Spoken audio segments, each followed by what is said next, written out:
start with April since it's her bag. April, why don't you give me any reasons that you have on your list about why it's wrong for me to take your bag? Because there's no money in it. Here in the classroom at Hope House, Professor Rob Reish has taken a student's purse to make a point. It's not yours. It's not yours anymore. No, it's not yours to steal.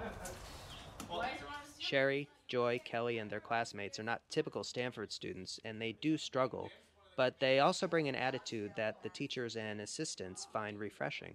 Tutor Tammy G. They're very blunt and they're very brash. They're not gonna try to suck up to you. They're not gonna, if they think you're doing something wrong or whatever, they point it out to you. So it's very fun. It's very real.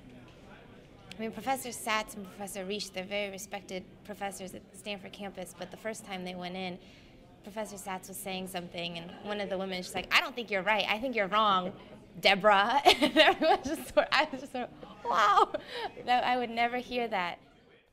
There's a sense of camaraderie and community amongst the Hope House women that occasionally exists in the Stanford class, but not regularly. And there's a sense in which the women are all there trying to help each other out. There's not a competitive sense about trying to beat out the other person. You wouldn't want someone to steal your stuff. Okay, let's deal with that one. Just 1 second. Do unto others as you want to be done unto. Slow down. It's a collective engagement for them, and that is very much in the spirit of a philosophical discussion. And so, in that sense, the Hope House women are closer to the spirit of philosophy than Stanford students are. Let me say it again because it looks like I'm confusing you. No, it just doesn't make any sense.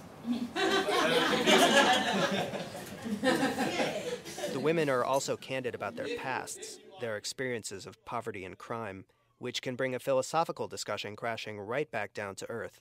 Professor Deborah Satz. We don't ask anybody to talk about why they're there or what's happened to them or any particular thing about their life. But often in the middle of a discussion, people will drop, just kind of offhand remarks like, "Oh, that was when my husband was killed, in the gang." The most shocking thing for me, it was the first time, it was just a writing tutor session, and I was trying to get them to think about certain things. And so I threw a hypothetical, like, well, what's going to keep you from killing someone? Or if you killed someone and no one was going to catch you, would you turn yourself in? And one woman's like, well, when I killed someone, blah, blah, blah. And I was like 16, 17. I was like, my eyes were just like wide open and didn't know how to take it.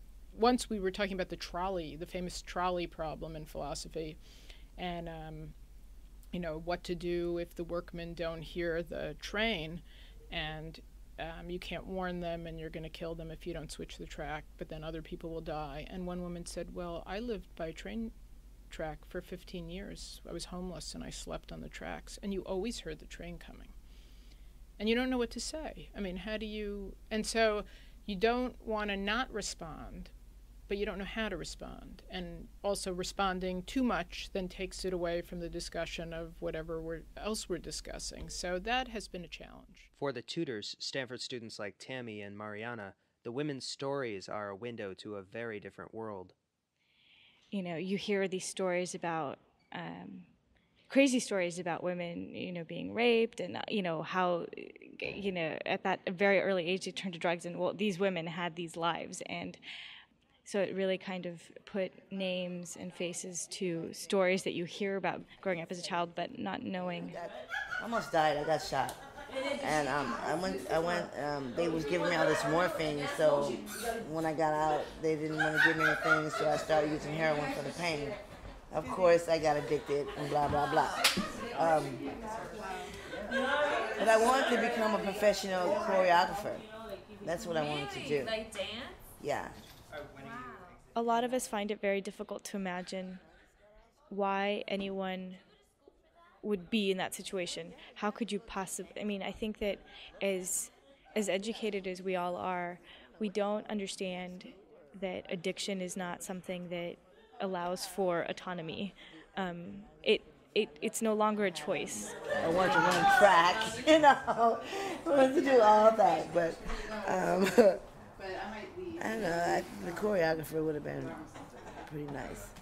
In sharing their own stories, the women of Hope House offer something to their teachers, new ways of looking at philosophical readings and ideas. What the women bring to the table is so different than what the Stanford students bring to the table. The example I often give for this is from a short story called The Ones Who Walk Away from Omelas by Ursula Le Guin, in which there's a child who's imprisoned in a city called Omelas where everyone is supremely happy except for the child. And the condition of the town's happiness is that the child remained imprisoned, and the townspeople have to acknowledge this. And every year the town has a ceremony to commemorate itself, and the townspeople go down and see the child that made their happiness possible. And at first the child whimpers and complains, and eventually the child becomes too weak. And people feel really bad and sad that this is the way the world is, but most people just go back up. And a few people leave the town, and that's the name of the story, is Those Who Walk Out of Omelas. And when we discussed this story at Stanford and virtually every other class that I've discussed this, the students naturally identify with the townspeople and try and decide whether or not they would be they would be the ones who walk away, or would they remain. Well, the women, nobody took the perspective of Those Who Walk Out of Omelas. They all took the perspective of the child. Omelas, oh my God, just to hear the name, it just kills me. Oh God, that killed me. But I took that very personal. One woman started crying and talked about being locked in a closet by her father. They all talked about how people had given up on them. They felt like they'd been abandoned. Then some of them, we got into a discussion where some of them started saying, well, maybe it's, the child, it's, sort of Christ-like for the child to sacrifice herself for the good of the town, and maybe that's what we should do. And now, we'd never had a discussion like this at Stanford. And it was just, but it reframed a lot of the issues. Now, there are real moral issues about should you sacrifice if your sacrifice makes everybody else better off, and to how much should you sacrifice, and so on. It's a great moral question. I think this has sort of enriched my sense of what the meaning of different texts is and what kind of questions can be asked. And it's been wonderful for thinking about different ways of teaching the humanities or thinking about them.